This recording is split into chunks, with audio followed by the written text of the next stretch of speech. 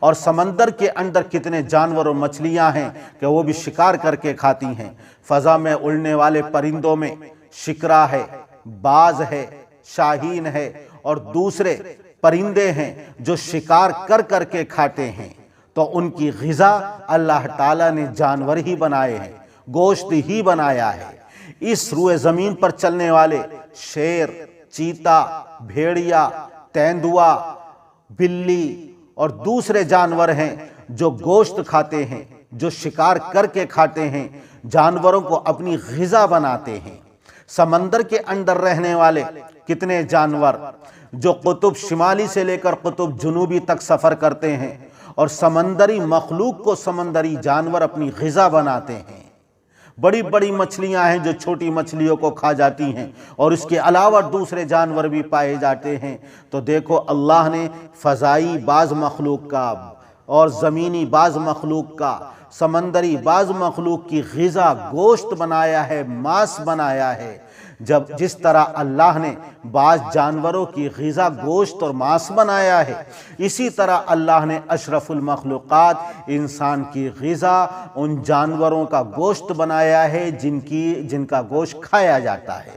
اور اسی اللہ نے یہ اجازت دی ہے کہ جن کو ہم نے حلال کیا ہے ان کو ہماری راہ میں ہمارے نام پر قربان کرو اور ان کا گوشت تم کھا سکتے ہو۔ اگر یہ گوشت کھانا، ماس کھانا یہ ظلم ہوتا تو پھر اللہ تعالیٰ باز کو، شکرے کو اور دوسرے شکاری پرندوں کو پیدا ہی نہ کرتا، اس لیے کہ اللہ نے ان کو پیدا کیا ہے اور وہ شکار کر کے ماس کھا رہے ہیں۔ تو اگر یہ ظلم ہے تو اللہ کیوں پیدا کرتا؟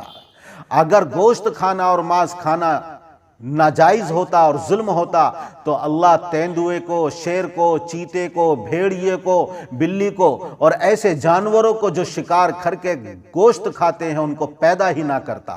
سمندری اس مخلوق کو اللہ پیدا نہ کرتا جن کی غذا شکار اور گوشت بنایا گیا ہے۔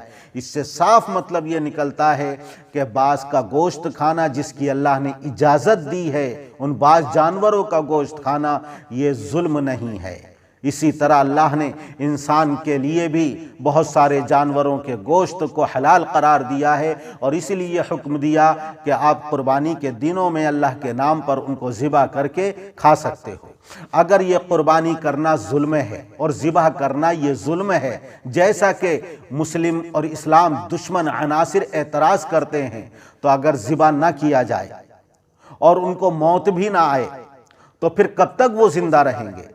اگر ہمیشہ ہمیش کے لیے ان کی زندگی مل جائے تو یہ دنیا ان جانوروں سے بھر جائے گی، انسان کے لیے قدم رکھنا مشکل ہو جائے گا، اور پھر جو اس دنیا میں ان جانوروں کا غلہ ہے وہ غلہ بھی ان کے لیے ناکافی ہوگا۔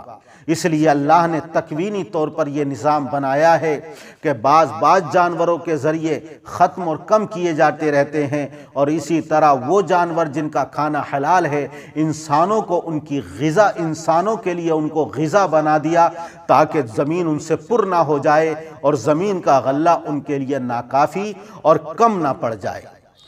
اور اگر ذبح کرنے کا حکم نہ ہو اور وہ اپنی موت مریں، ہمیشہ بھی زندہ نہ رہیں، تو ظاہر ہے جب اپنی فطری موت مریں گے تو ان کو موت دینے والا کون ہے؟ ان کو موت دینے والی ذات صرف اور صرف اللہ کی ہے۔ جب اعتراض کرنے والے اس بات پر اعتراض کر رہے ہیں کہ مسلمان ذبح کر کے کھاتے ہیں تو یہ ظالم ہے، جب اللہ ان کو فطری موت دے گا ایک وقت متعینہ پر تو یہ اعتراض کرنے والے تو اللہ پر بھی اعتراض کر سکتے ہیں کہ اللہ علیاذ باللہ اتنا بڑا ظالم ہے کہ ان جانوروں کو موت دے دی اور ان کو مار دیا۔ تو اعتراض تو اللہ پر بھی ہو سکتا ہے، اس لیے یہ اعتراض مسلمانوں پر کرنا قربانی کے دنوں میں یا جانور کے ذبح کرنے پر یہ اعتراض بالکل غلط ہے۔ یہ اعتراض جو کیا جاتا ہے، اگر یہ اعتراض کیا جاتا ہے تو پھر جانوروں سے کسی طرح کی بھی خدمت نہ لی جائے۔ جو لوگ ہلوں میں چلاتے ہیں وہ بھی اپنے لیے استعمال کرنا ہے، جس طرح ذبح کر کے گوشت کھانا اپنے لیے استعمال کرنا ہے، ان کو ہلوں میں جوتنا، ان سے کاشتکاری کرنا، ان کے اوپر بوجھ لادنا، ان کے اوپر سواری کرنا، یہ بھی تو اپنے لیے استعمال میں لانا ہے، تو یہ بھی ظلم ہوگا، اور پھر استعمال میں لانا بھی غلط ہونا چاہیے۔ ان کو ڈنڈے مارنا، ان کی پٹائی کرنا، ان کی طاقت سے زیادہ بوجھ لادنا، یہ تمام ظلم کے اندر آئے گا۔ اسی طرح وہ جانور جن کا دودھ پیا جاتا ہے، اونٹنی ہو، بکری ہو، گائے ہو، بھینس ہو، تو ان اونٹنی، بکری، گائے اور بھینس کے بچے جب پیدا ہوں تو ان کا دودھ پیا جاتا ہے۔ تو اب اگر جانوروں کو اپنے استعمال میں لانا ظلم ہے تو ان کا دودھ پینا بھی ظلم ہونا چاہیے، اس لیے کہ یہ تو حق ہے ان کے بچوں کا۔ اب تم ان کے حق کو مار کر ان کا دودھ خود استعمال کر رہے ہو، تو یہ بھی تو ظلم ہوا۔ لیکن اس کو ظلم نہیں کہتے۔ جب ان کا دودھ پینا جائز ہے تو یہ بھی تو استعمال میں لانا ہے۔ ان کے اوپر بوجھ لادنا، سواری کرنا، جوتنا، کاشت کرنا ان کے ذریعے، ان کو استعمال میں لانا یہ جائز ہے، تو اسی طریقے سے ان کا گوشت کھانا بھی یہ جائز ہے۔